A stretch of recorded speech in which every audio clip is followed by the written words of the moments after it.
Hello, welcome to today's Vlieseline tutorial with me, Lou from Vlieseline Designs.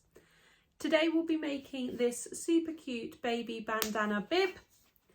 Very useful, super cute, and it will be closed with cam snaps.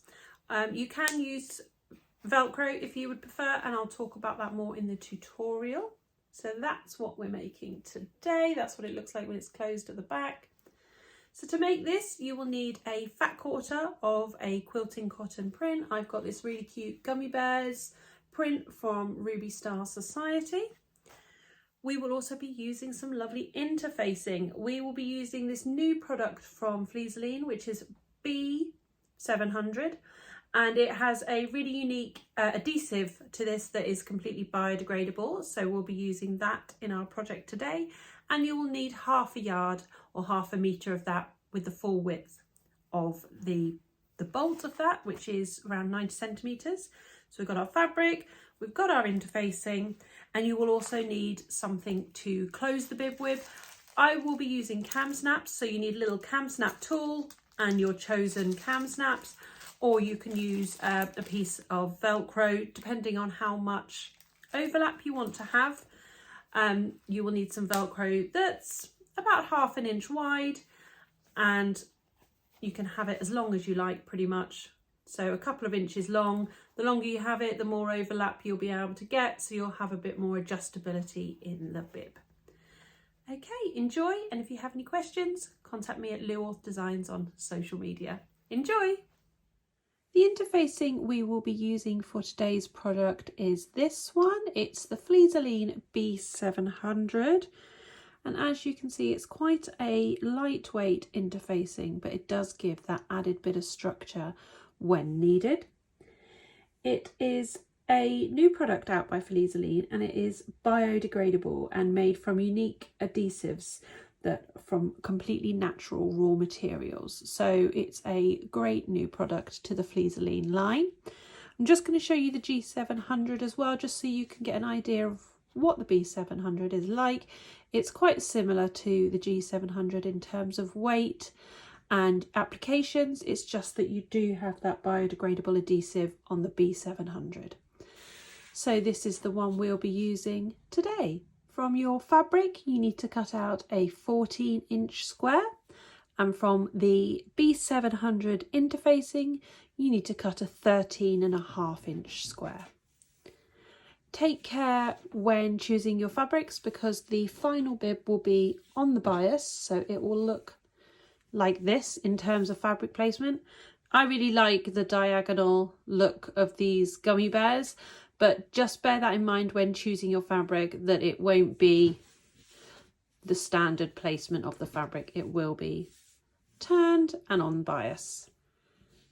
Take that over to your ironing board, and then you're going to want to lay the interfacing on top so that the rough gluey side is on the wrong side of the fabric. And you're going to want to centre that, and there should be a 1/4 inch gap all the way around. When you iron it, you want to use a damp cloth over the top and press in sections, holding for 15 seconds at a time on a medium iron. Don't drag the iron, because you can cause ripples and it would stick down all incorrectly, which we don't want. When you're done with that and it's all pressed and adhered properly, just lay it down flat somewhere to cool for about 30 minutes before you carry on with your project. When the interfacing is all attached and it's nice and cool, we're going to take it so that we've got the right sides facing up, and then we're just going to fold it in half, right sides together along that way. We're then going to clip it in place along here and then sew all the way along here, but we're going to leave a gap roughly here, so not right in the corners, not in either of these corners, just somewhere along this side or this side, roughly about 3 inches wide, so that we can turn it the right way round. Okay, so I'm going to take that over to the sewing machine and sew these two sides. You can go right up over the fold when you sew and over the fold when you finish here, but you do not need to sew along this side here. and you can sew that with about 1/4 inch seam allowance.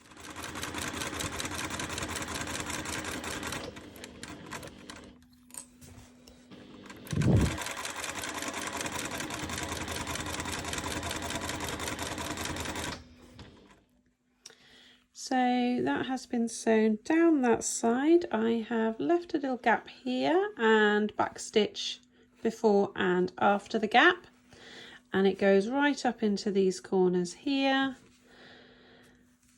And now we're going to use that gap to turn everything the right way round.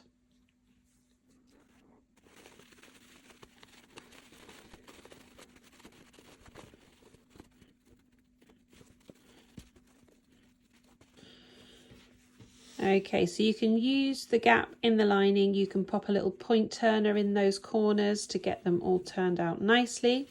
Then what you want to do is go over to your ironing board, press this all lovely and flat, and tuck these in by 1/4 inch, these two raw edges. And you should be able to use the interfacing as a guideline, because that will be 1/4 inch away from the edge.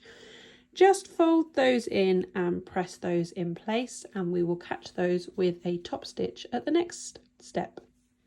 Okay, so this has been pressed, and that gap there, you can just about see it, has been folded in. And now I'm going to take it over to my machine and top stitch all of the way around. So if you want to start maybe here, go around the corner all the way along, and then back stitch at the beginning and end, or knot off your thread. So this is all top stitched now. I like to go fairly close to the edge, especially as you want to close that gap securely, but you want to make sure you're not going too close to the edge that you will be falling off.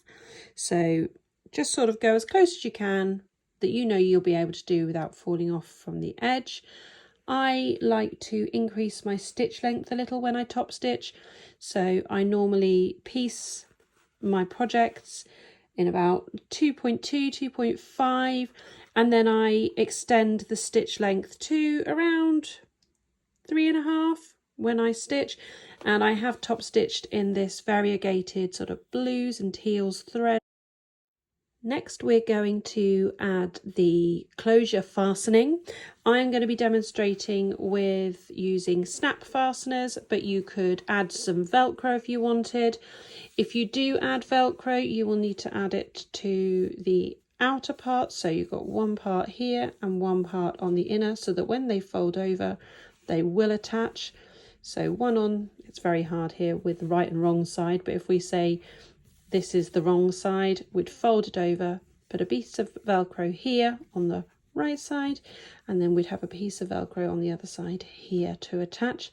With children, I like to make sure that the rougher part is here, so that the bit we're putting close to their bodies, and when you're trying to attach a bib to a wriggling baby, is the softer part of the Velcro. But I will be demonstrating some cam snaps now. Okay, so working with the cam snaps, you will need your cam snaps. You will also need a cam snap tool. You will need this many for one set of closures. So it's two of these sort of spiky things that look like a tack pin. And then you need one of these that goes in like a little dish, and one that sticks out a bit like a top hat. So I'm just going to put those over here for now, and we will find out the markings of where we want to put our cam snaps. What you can do is have a couple on there so that you can have adjustments, one for the biggest size possible, and then some going in so that it keeps the lifetime of the bib a bit longer. So what we're going to do is lay these like this. I'm going to assume for this tutorial, even though the fabric is identical, that this is the right side of the bib here facing down, and this side is the wrong bib. So this is how the bib will look when it's done up. And then you just want to think about where you want those cam snaps to go. If you want it so that it's fairly even, if you want to have some so that they're quite far over and quite stretched. I am going to line them up so that they are about here. So it's about in the middle, and I'm going to put them on this side. Bear in mind when making your mark for where your cam snaps are going to go that they're not too close to the top, too close to the edge. The cam snaps themselves are, these ones are around 1 centimetre width, so you want to make sure that you've got enough space for that and that it's not hanging over the edge. So I'm just going to mark a little dot here, and then I'm going to get a pin and pop it in and try and make a little hole that goes all the way through both of these layers of the bib. If you have a little awl, you can use that too. I want to make sure that everything's lined up neatly. Pop that through. And then you want to just sort of wiggle it around. You want to have a visible hole that you can see when you come to attach those snaps. You can even use your scissors to just punch a little hole through those layers. Okay.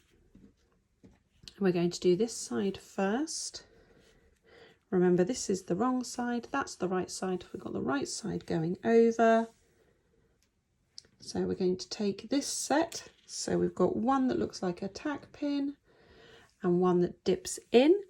And on the right side, we're going to place this through the gap, the hole that we have just made. So it'll sit like that. And then you can see it poking out there.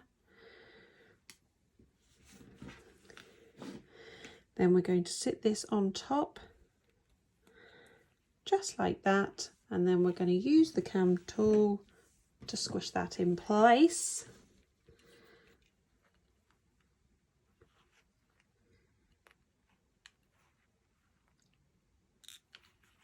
And that one's done. Then we're going to move over to the other side.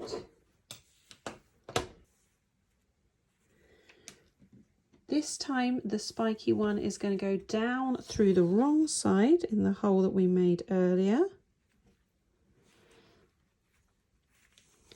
Then we're going to turn that over and put the one that looks like a little top hat on top of that.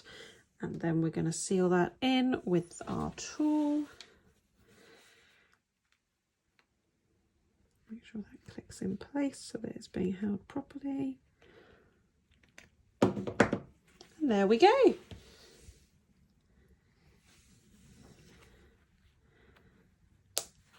That clips closed like that. You've got the lovely shiny side on the outside, and then when you rotate it round next to the skin, you've got the other completely nice side.